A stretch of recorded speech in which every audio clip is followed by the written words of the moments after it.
Hello नमस्कार साथियों, कैसे हो आप सभी लोग। उम्मीद करता हूँ आप सभी बहुत अच्छे होंगे, बहुत अच्छे से अपने एग्जाम्स के प्रिपरेशन कर रहे होंगे। जैसा कि आप सभी को मालूम है, आज की हमारी क्लास होने वाली है बायोलॉजी की। साथियों बायोलॉजी काफ़ी दिन से क्लास नहीं हो रही थी, कुछ इश्यूज़ हैं उनकी वजह से। तो साथियों आज हम डिस्कस करने वाले हैं क्लास 12th का। ठीक है, क्लास 12th का हमारा जो चैप्टर नंबर 10 है, कौन सा, क्लास 12th का हमारा चैप्टर नंबर 10 जैव प्रौद्योगिकी एवं इसके उपयोग, बायोलॉजी एंड इट्स यूज है। ठीक है साथियों, इसको हम डिस्कस करेंगे। ओके चलिए, तो साथियों बिना टाइम वेस्ट करते हुए चलते हैं हमारे टॉपिक की तरह। एक बार सभी स्टूडेंट्स एक बार मेरे को है ना एक बार ये बता दीजिए, ऑडियो वीडियो क्लियर है क्या, कमेंट बॉक्स में टाइप करके प्लस में। साथियों एक बार मेरे को है ना सभी स्टूडेंट्स ये कहना चाहूँगा मैं आपसे कि आप है ना सेशन को लाइक करके शेयर कर देना प्यारे साथियों। ठीक है, बायोलॉजी की क्लास आपकी बहुत अमेजिंग होने वाली है साथियों, सभी को शेयर कर दो ताकि सारे स्टूडेंट्स वो क्लास ले सके। ठीक है, बायोटेक्नोलॉजी एंड इट्स यूजेज के बारे में जो भी हमारे इंपॉर्टेंट क्वेश्चन बन रहे हैं 20 क्वेश्चन, उनको हम इस वीडियो में डिस्कस करने वाले हैं साथियों। तो बिना टाइम वेस्ट करते हुए चलते हैं हमारे चैप्टर नंबर 10 का जो क्वेश्चन है उनको डिस्कस करेंगे। बाकी आपको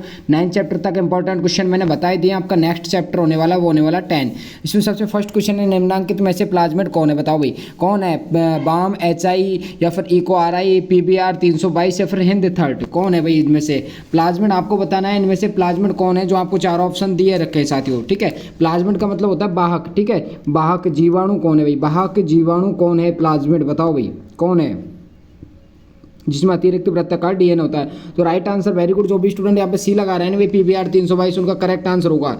PBR 322 जो भी स्टूडेंट लगा रहे हैं ना उनका करेक्ट आंसर होगा भाई। ठीक है, क्या है, PBR 322 है वो करेक्ट आंसर होगा। आप सभी स्टूडेंट जो भी लगा रहे हैं PBR 322, वेरी गुड, बहुत अच्छा आंसर आया है। चलिए नेक्स्ट क्वेश्चन देखते हैं। क्या नेक्स्ट क्वेश्चन आपके सामने स्क्रीन पर, PBR 322 राइट होगा। प्रतिजामक एंटीकोगुलेंट हिरुडिन पाई जाती है। तो एंटीकोगुलेंट प्रोटीन कौन सी होती है, हिरुडिन होती है, हिरुडिन। अब इसमें किस में पाई जाती है, सर्प में, छिपकली में, जोंक में, बिच्छू में। सभी साथियों से कहना चाहूंगा अभी तक सेशन को लाइक नहीं किया तो प्लीज सेशन को लाइक करके शेयर कर देना भाई। ठीक है, किस में पाई जाती है, जोंक में पाई जाती है, वेरी गुड। जो भी स्टूडेंट सी लगा रहे हैं ना भाई, बहुत अच्छा है। तो जो एंटीकोगुलेंट हिरुडिन प्रोटीन होती है, जो कि क्या है, एंटीकोगुलेंट होती है, एंटीकोगुलेंट होती है, जो कि थक्का नहीं जमने देती है, एंटीकोगुलेंट होती है। ठीक है, जो कि थक्का को, क्लॉट को रिमूव करती है, थक्का नहीं जमने देती है, वो कौन सी होती है, जोंक में पाई जाती है। हिरुडिन प्रोटीन है वो जोंक में पाई जाती है साथियों। ठीक है, जो जोंक होती है जो क्या करती है, रक्त को चूसने का काम करती है। ठीक है, और कौन सी है भाई, हिरुडोमेडिसिनेलेस। ठीक है, हिरुडोमेडिसिनेलेस की लार ग्रंथियों में स्वाभाविक रूप से हिरुडिन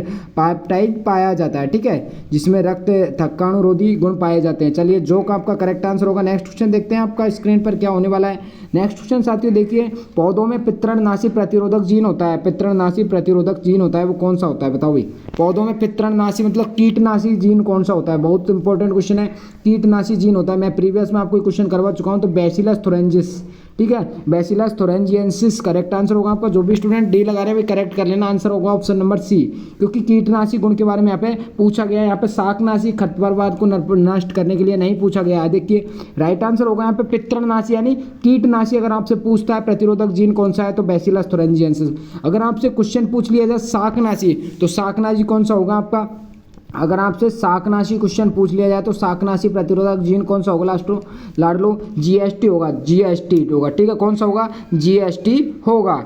राइट आंसर क्या होगा, GST। अब इसकी फुल फॉर्म देख सकते हो आप, ग्लूटाथायोन एस ट्रांसफरेज। क्या होती है इसकी फुल फॉर्म होती है, वो होती है ग्लूटाथायोन एस ट्रांसफरेज। इसकी फुल फॉर्म होती है GST की, जो कि कैसा होता है, कैसा होता है, अपितृणनाशी होता है, अपितृणनाशी होता है, अपितृणनाशी प्रतिरोधक जीन होता है, जो कि क्या होता है, जो कि क्या होता है बताओ भाई साथियों, जो कैसा होता है, शाकनाशी होता है। शाकनाशी जिसको हम बोल सकते हैं खरपतवार को नष्ट करने के लिए काम में लिया जाता है, खरपतवार हार्वेस्टिसाइड। ठीक है, और उसको जो खरपतवार होता है खेतों में उसको नष्ट करने के लिए काम में लेते हैं लाडलो। तो राइट आंसर वहाँ पे क्या होगा आपका, अगर शाकनाशी पूछता है तो GST, और अगर कीटनाशी पूछता है तो BT, बैसिलस थोरेंजिएंसिस। फॉर्म आप जानते होंगे। अगला क्वेश्चन देखिए लाडलो, नेक्स्ट क्वेश्चन आपके सामने है, प्राकृतिक आनुवांशिक अभियांत्रिकी की तरह प्रयुक्त की जाती है एग्रोबैक्टीरियम ट्यूमिफिएसियंसिस, बैसिलस थोरेंजिएंसिस या फिर एस्चेरजिलस या फिर ड्रोसोफिला। क्या होगा राइट आंसर आपका, बताओ साथियों, बताओ करेक्ट आंसर क्या होने वाला है।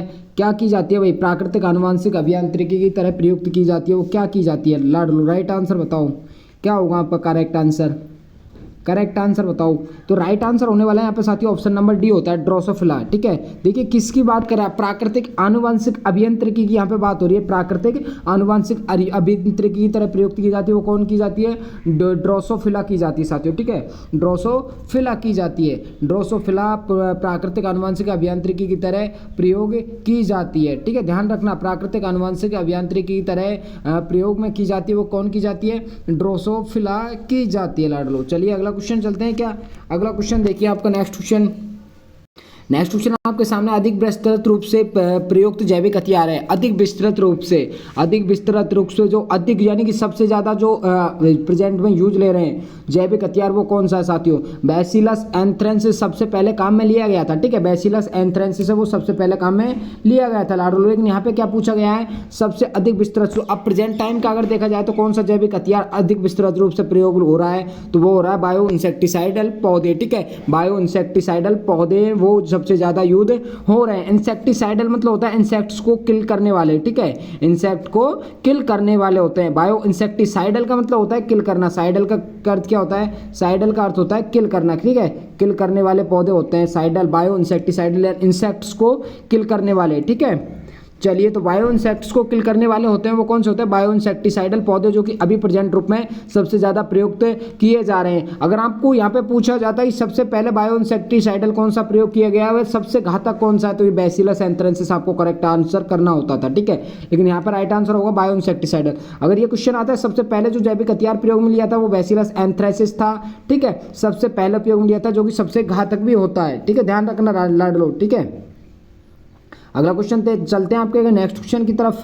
बैसिलस एंथ्रेंसिस जो कि क्या है, इस बीमारी के बढ़ने का कारण क्या है, बैसिलस एंथ्रेंसिस ऐसे बीजाणुओं का निर्माण करके फैलता है जो कठोर होते हैं और नष्ट करना बहुत मुश्किल हो जाता है। ठीक है, बहुत करना मुश्किल हो जाता है। जैविक हथियार के रूप में इसको सबसे फर्स्ट चुना जाता है, जो कि लंबे समय तक जीवित रहता है। चलिए अगला क्वेश्चन देखते हैं आपका। बैसिलस थोरेंजिएंसिस विविध अपूर्व कार्य के लिए प्रयोग किया जाता है। विविध अपूर्व कार्य के लिए प्रयोग किया जाता है, वो कौन सा, जैव उर्वरक, बायोमेटालर्जी की तकनीक, बायोमिनरल प्रक्रम, बायो इंसेक्टिसाइडल पौधे, कौन सा किया जाता है भाई, बैसिलस थोरेंजिएंसिस विविध अपूर्व कार्य के लिए प्रयोग किया जाता है। विविध अपूर्व कार्य के लिए प्रयोग किया जाता है, वो क्या किया जाता है, बैसिलस थोरेंजिएंसिस हो गया, या फिर विविध अपूर्व कार्य के लिए प्रयोग किया जाता है, कौन सा है लाडलो, बताओ भाई, बताओ। बीटी विभेद के लिए कौन सा प्रयोग किया जाता है, तो करेक्ट आंसर होने वाला है यहाँ पे बायो इंसेक्टिसाइडल पौधे। क्या राइट आंसर होगा, क्या करेक्ट आंसर होगा बायो इंसेक्टिसाइडल पौधे, बताओ भाई लाडलो, क्या होगा, राइट आंसर होगा क्या आपका, चलिए बताओ।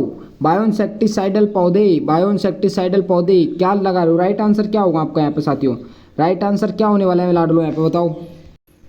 ठीक है, तो यहाँ पे राइट आंसर होने वाला है आपका बायो इंसेक्टिसाइडल पौधे। कौन सा होने वाला है, बायो इंसेक्टिसाइडल पौधे आपका करेक्ट आंसर होने वाला है। ठीक है, बायो इंसेक्टिसाइडल पौधे, जो कि बीटी जो होता है बैसिलस थोरेंजिएंसिस, ये कैसे प्रोटीन होती है। ठीक है, ये एक तरह की प्रोटीन होती है। ये क्या होती है, प्रोटीन होती है। वो उसमें क्या गुण पाया जाता है, कीट प्रतिरोधकता का गुण पाया जाता है। कीट प्रतिरोधकता का गुण पाया जाता है, कीट प्रतिरोधकता का। तो ये कैसे होते हैं, बायो इंसेक्टिसाइडल पौधे होते हैं, बायो इंसेक्टिसाइडल पौधे होते हैं। ठीक है, ध्यान रखना, बायो इंसेक्टिसाइडल पौधे आपका करेक्ट आंसर होगा डी, जो कि किस में काम में लिया जाता है, बीटी विविध अपूर्व कार्य के लिए प्रयोग किया जाता है। ठीक है, अब चलते हैं नेक्स्ट क्वेश्चन आपका।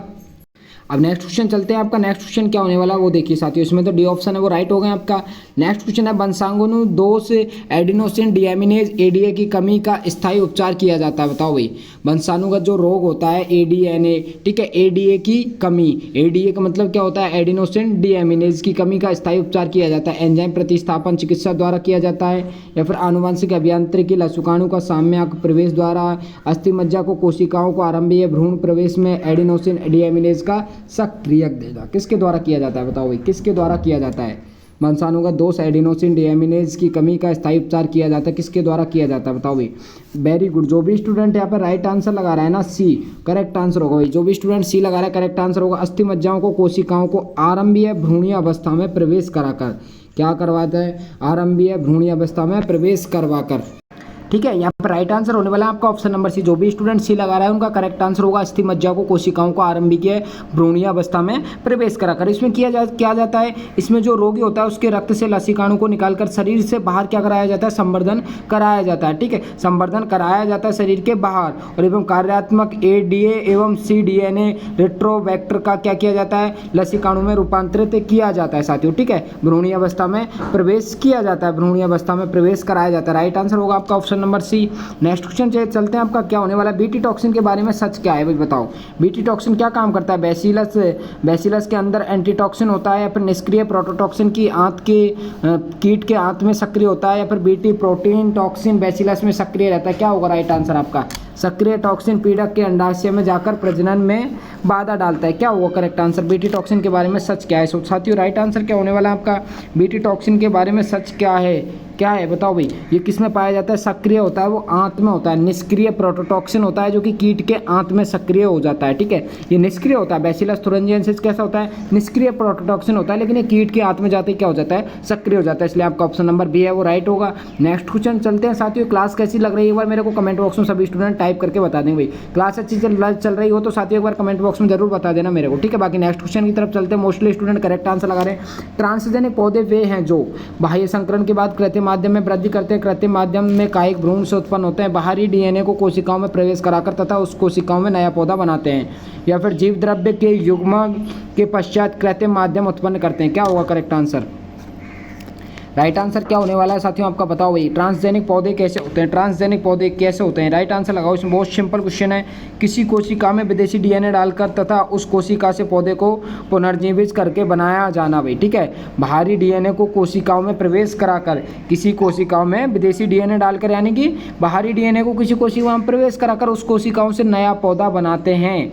तो आपका राइट आंसर क्या होने वाला है, यहाँ पे सी ऑप्शन राइट आंसर होने वाला है। ट्रांसजेनिक का मतलब क्या होता है, ट्रांसजेनिक का मतलब होता है विदेशी डीएनए को प्रवेश कराकर, विदेशी डीएनए को डालकर उस कोशिका से पौधे को पुनर्निर्मित करना, पौधे को दोबारा तैयार करना या फिर बनाना। राइट आंसर होता है ट्रांसजेनिक पौधा। ट्रांसजेनिक मतलब ट्रांसफर करना, जीन का ट्रांसफर करना, डीएनए का ट्रांसफर करना, बाहरी डीएनए का ट्रांसफर करना। ठीक है, क्वेश्चन में आंसर है अगर देखो तो आप, ट्रांसजेनिक मतलब ट्रांसफर करना किसका, जीन का। ठीक है, बाहरी जीन का। चलिए नेक्स्ट क्वेश्चन देखते हैं। बहुत अच्छा लगा रहे हो, राइट आंसर, वेरी गुड बच्चों। आपका क्लास देखिए बहुत अमेजिंग चल रही है। आप एक बार सेशन को लाइक करके शेयर जरूर कर देना भाई। और इसके साथ में ये ना सभी स्टूडेंट से कहना चाहूँगा भाई, क्वेश्चन एक भी मत छोड़ के आना, बाकी है ना क्वेश्चन सारे राइट करके आने होंगे आप लोग वहाँ पे।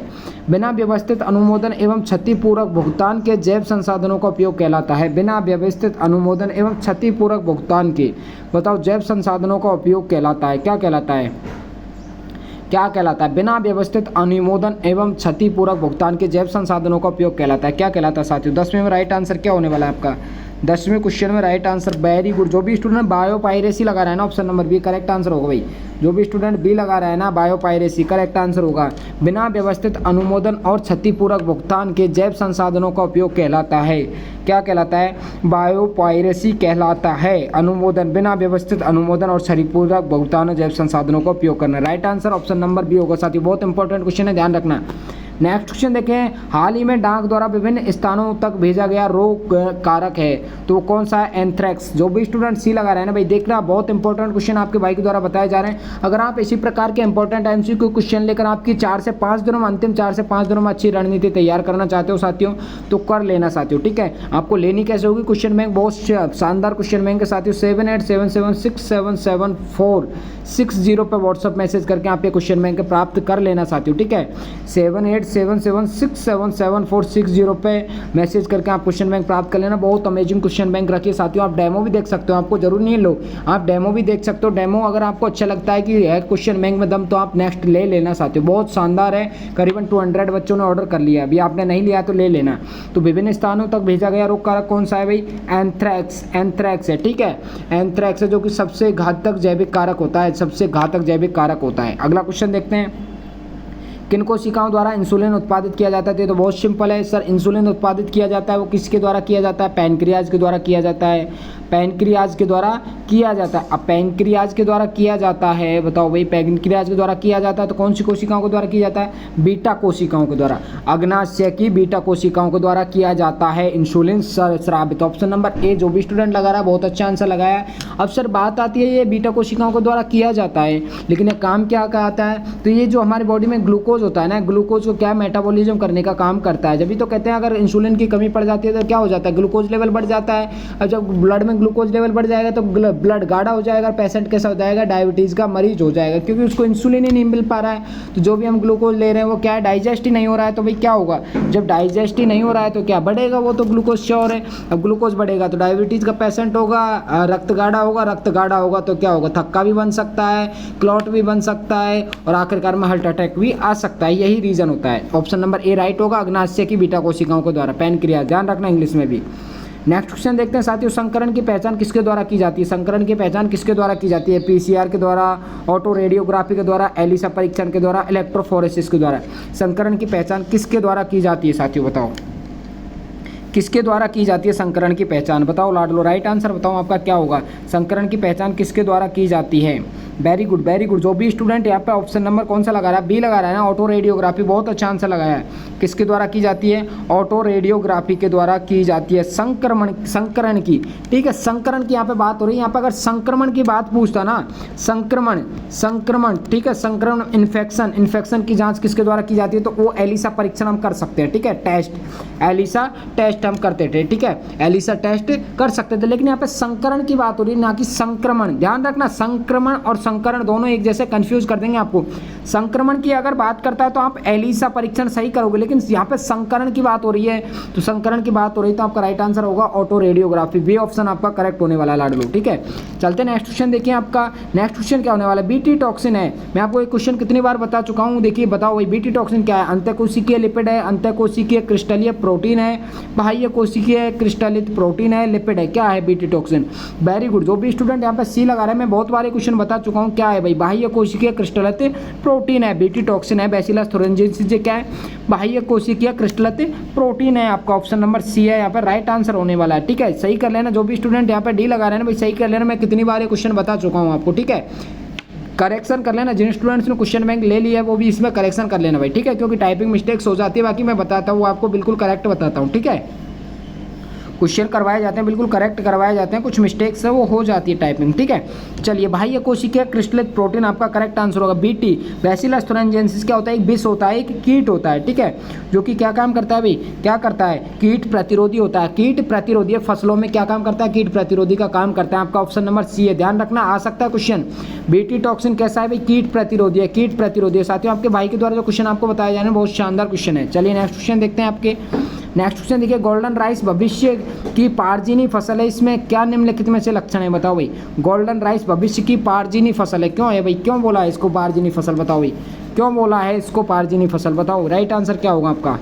क्यों बोला है इसको पार्जिनी फसल? पार्जिनी फसल क्यों बोला है भाई? इसमें क्या होता है? प्रोटीन होते हैं, प्रोटीन या फिर विटामिन ए। अब मैं आपको एक चीज़ बता देता हूँ, इसमें आप कंफ्यूज होंगे। कुछ स्टूडेंट यहाँ पे ए लगा रहे होंगे, कुछ बी लगा रहे होंगे, मेरे को पता है कंफ्यूज होंगे, लेकिन मैं आपको कॉन्सेप्ट क्लियर करवा देता हूँ। जो ये होता है ना, क्या गोल्डन राइस, गोल्डन राइस में होता क्या है? गोल्डन राइस में होता क्या है बताओ भाई? गोल्डन राइस में होता है क्या है? बैसिलस थुरिनजिensis तो मिट्टी में रहने वाला जीवाणु होता है, वे बैक्टीरिया। ठीक है, वो तो हो गया क्लियर। अब नेक्स्ट देखिए, लेकिन नेक्स्ट गोल्डन राइस होता है वो क्या होता है? विटामिन ए की समृद्ध धान होती है, बिल्कुल ठीक है, लेकिन इससे अच्छी मात्रा में मिलता क्या है? उच्च प्रोटीन अवयव मिलते हैं। आपका सी ऑप्शन यहाँ पे राइट होगा। क्या मिलता है? गोल्डन राइस भविष्य की पार्जिनी फसल है, इनमें निम्नलिखित उन्नत लक्षण है, वो क्या है? उच्च प्रोटीन अवयव मिलते हैं। इससे कौन सी प्रोटीन मिलती है सर? तो बीटा कैरोटीन मिलती है, और यही बीटा कैरोटीन किस में रूपांतरित हो जाती है? विटामिन ए में रूपांतरित हो जाती है। यही जो बीटा कैरोटीन है किसका पूर्वगामी है? विटामिन ए का पूर्वगामी है। ठीक है, यही बीटा कैरोटीन है जो कि विटामिन ए में परिवर्तित हो जाता है। इसीलिए कुछ बताते हैं, कुछ टीचर्स भी बताते हैं कि विटामिन ए में उच्च होता है इसमें। तो गोल्डन राइस भविष्य की पार्जिनी फसल क्यों है? क्योंकि इसमें उच्च प्रोटीन अवयव होते हैं। कौन से? Beta carotene. और यही बीटा कैरोटीन है वो किस में बदल जाता है? विटामिन ए के अवयव में कन्वर्ट हो जाता है, इसीलिए इसको बोला जाता है उच्च विटामिन ए का अवयव। साथियों, ठीक है। अगर दोनों में से एक मिलता है तो आपको करेक्ट कर देना होगा, लेकिन दोनों मिलते हैं तो उच्च प्रोटीन अवयव आपको राइट आंसर करना होगा साथियों, ठीक है। बाकी चलते हैं नेक्स्ट क्वेश्चन की तरफ। देख लेना भाई, बीटा कैरोटीन पाई जाती है इसमें सबसे ज़्यादा, इसीलिए उच्च प्रोटीन अवयव। यही बीटा कैरोटीन किस में बदलती है, बाद में विटामिन ए में बदल जाती है। नेक्स्ट क्वेश्चन देखते हैं लाडलो, आपका क्या होने वाला है। प्रथम जैव रसायन जो वाणिज्यिक रूप से सूक्ष्मजीवी क्लोनन तथा आनुवंशिक अभियांत्रिकी द्वारा तैयार किया गया था, बताओ भाई आंसर और दिख गया। प्रथम जैव रसायन कौन सा था जो कि वाणिज्यिक रूप से सूक्ष्मजीवी क्लोनन तथा आनुवंशिक अभियांत्रिकी द्वारा तैयार किया गया था। सूक्ष्मजीवी क्लोनन कौन सा था भाई, लगाओ राइट आंसर, लगाओ इसमें राइट आंसर क्या होगा आपका, सूक्ष्मजीवी क्लोनन लगाओ, सभी स्टूडेंट लगाओ, कौन सा था भाई, कौन सा था बताओ भाई। वेरी गुड, जो कि सूक्ष्मजीवी क्लोनल और आनुवंशिक अभियांत्रिकी द्वारा तैयार किया गया था वो कौन सा था, मानव इंसुलिन था साथियों। कौन सा था, मानव इंसुलिन था। आपका ऑप्शन नंबर ए है राइट आंसर होगा। प्रथम जैव रसायन जो कि क्या व्यापारिक स्तर पर या फिर वाणिज्यिक स्तर पर सूक्ष्मजीव, ठीक है, सूक्ष्मजीव या फिर माइक्रोबियल क्लोनिंग और जेनेटिक इंजीनियरिंग आनुवंशिक अभियांत्रिकी द्वारा तैयार किया गया था वो मानव इंसुलिन था। ये क्या एक जैव रसायन था, जैव रसायन था जो कि व्यापारिक स्तर पर, ठीक है, व्यापारिक स्तर पर तैयार किया गया था। और पेनिसिलिन की अगर बात करें तो पेनिसिलिन तो क्या है, एंटीबायोटिक है साथियों, क्या है, एंटीबायोटिक है, क्या है, एंटीबायोटिक है साथियों, ठीक है, एंटीबायोटिक राइट आंसर। लेकिन यहाँ पे होगा आपका मानव इंसुलिन जो कि प्रथम जैव रसायन है, ठीक है, प्रथम जैव रसायन है मानव इंसुलिन। चलिए नेक्स्ट क्वेश्चन देखते हैं क्या, नेक्स्ट क्वेश्चन देखते हैं क्या भाई, सही कर लेना, जो भी स्टूडेंट बी लगा रहा है भाई करेक्शन कर लेना, इसमें ऑप्शन नंबर ए होगा राइट, ठीक है, ऑप्शन नंबर ए है आपका राइट होगा मानव इंसुलिन। अगला क्वेश्चन चलते हैं आपका, अगला क्वेश्चन देखिए लाडलो, मानव इंसुलिन आपका करेक्ट होगा।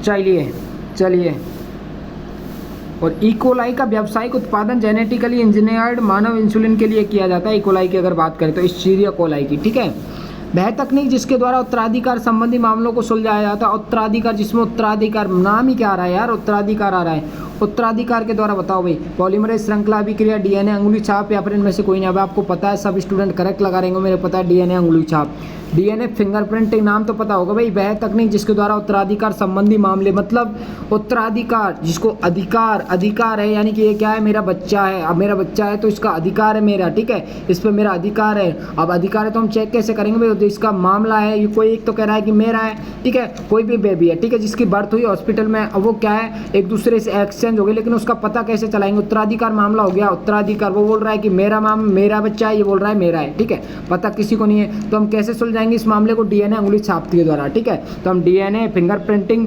डीएनए के द्वारा क्या करेंगे, फिंगरप्रिंटिंग करेंगे, दोनों के डीएनए लेकर तब उसका पता लगाया जाएगा साथियों। तो डीएनए अंगुली छाप आपका करेक्ट आंसर होगा। नेक्स्ट क्वेश्चन चलते हैं क्या, नेक्स्ट क्वेश्चन आपके सामने चलते हैं भाई। उत्तराधिकार शब्द गढ़ाया गया था जब पारिस्थितिकीविदों ने मान लिया था कि पौधों का एक समुदाय दूसरों को रास्ता देता है, बिल्कुल एक से क्या है दूसरा बनता है, ठीक है। चलिए नेक्स्ट क्वेश्चन देखते हैं साथियों, बी आपका राइट होगा। एलिसा का प्रयोग किन बीमारियों को पता लगाने के लिए किया जाता है, अभी आया है, तो एलिसा का प्रयोग किया जाता है साथियों, किसके लिए किया जाता है, राइट आंसर लगाओ भी। मैंने आपको बताया था एड्स एचआईवी से रिलेटेड जो थायराइड, जो अंतःस्रावी ग्रंथि होती है ना, अंतःस्रावी ग्रंथि जितनी भी होती हैं उन सभी के लिए एलिसा परीक्षण किया जाता है। अंतःस्रावी ग्रंथि होती हैं जितनी, जैसे कि थायराइड हो गई आपकी, ठीक है, तो ये क्या है, अंतःस्रावी ग्रंथि है, तो इन सभी के लिए हम किसका यूज करते हैं भाई, किसका यूज करते हैं, एलिसा परीक्षण का हम यूज करते हैं साथियों, ठीक है। एचआईवी हो गया, लाइम रोग या अंतःस्रावी ग्रंथियों से जो भी डिजीज होती है उनके निदान के लिए, उनके पता लगाने के लिए हम किसका प्रयोग करते हैं, एलिसा परीक्षण का प्रयोग करते हैं। आपका राइट आंसर क्या होने वाला है साथियों, इनमें से सभी, यानी ऑप्शन नंबर डी है यहाँ पे करेक्ट आंसर होगा लाडलो, ठीक है प्यारे बच्चों। देखिए लाडलो, अगर क्लास अच्छी लगी हो ना तो एक बार मेरे को कमेंट बॉक्स में टाइप करके बताओ कि सर क्लास अच्छी है, अगर कोई कमी रही हो तो वो भी बताना, ठीक है, ताकि हम सुधार कर सके लाडलो। और क्लास अच्छी लगी हो ना तो यार एक बार लाइक जरूर कर देना क्लास को, ठीक है ना, इतनी सी रिक्वेस्ट कर रहा हूँ आपसे, लाइक करके शेयर कर देना सेशन को, ठीक है। बाकी चलते हैं नेक्स्ट क्वेश्चन की तरफ साथियों। नेक्स्ट क्वेश्चन आपका देखिए, नेक्स्ट क्वेश्चन मानव प्रोटीन कौन सी है, काइमो C1 एंटीट्रिप्सिन, ठीक है, काइमो C1 एंटीट्रिप्सिन किस बीमारी को उपचार के लिए प्रयोग किया जाता है, बताओ भाई।